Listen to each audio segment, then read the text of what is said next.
This is Duke University.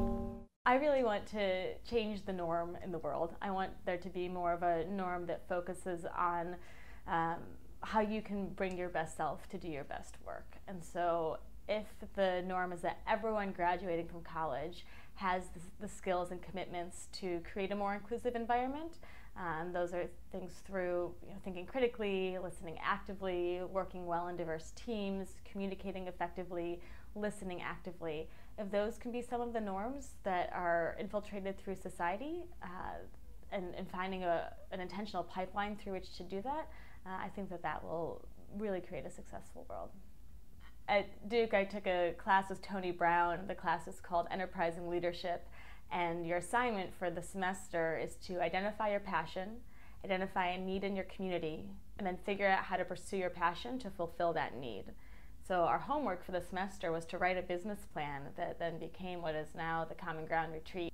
Common Ground is the student-led, student-initiated, administratively supported, life-changing retreat that brings students away from campus to delve into the intersection of all of their identities and learn how to be change agents back on campus, and then take those lifelong skills and abilities with them after they graduate into every sector that they go into.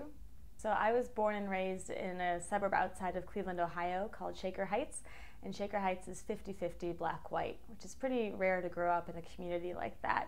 And as part of the high school group that taught younger students 3 days per year how to be friends across lines of difference, how to decrease stereotypes and bullying, and I got to Duke. One of the reasons I chose Duke was because at that point 1 in 3 was a student of color, and so very much a critical mass of diversity. And I was looking around for the Race Relations Dialogue Club and didn't find one, and so co-founded the Center for Race Relations and Common Ground with some other students through Tony Brown's Enterprising Leadership class. And what I realized was that in high school I thought this was all about let's get along, let's be friends with people who are different than we are. And at Duke is where I learned that there's a business case for this. There's a mission case that when people feel included, they perform better academically, in their communities, at work. And so I was really influenced by a very young age, and then realized that not everyone grew up learning how or why to talk to people and with people that are different than we are.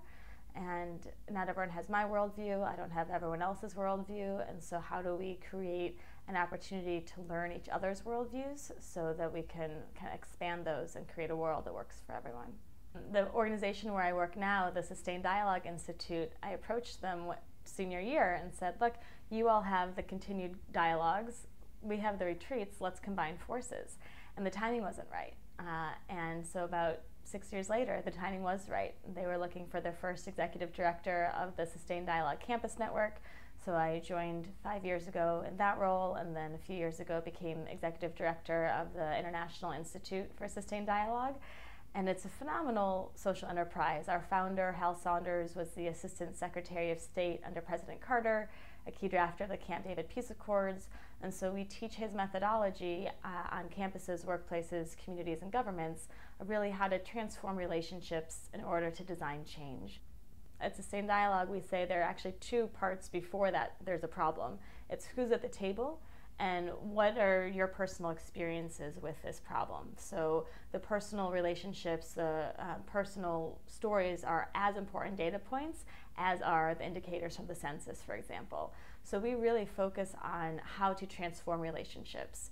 If I were born and raised how you were born and raised, might I believe what you believe, even though I ardently disagree with you right now, and vice versa? And how do you create an opportunity to see the world from someone else's perspective in a really deep way, and in a way that continues to challenge you?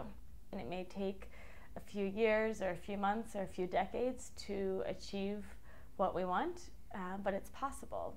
And the more that we can create an increased supply of especially young people who are graduating with these skills and commitments, and creating a demand from the people who are hiring entry-level talent, the more that we can really shift the market for creating a market of inclusion. I am Amy Lazarus, class of 2005, and I am forever Duke.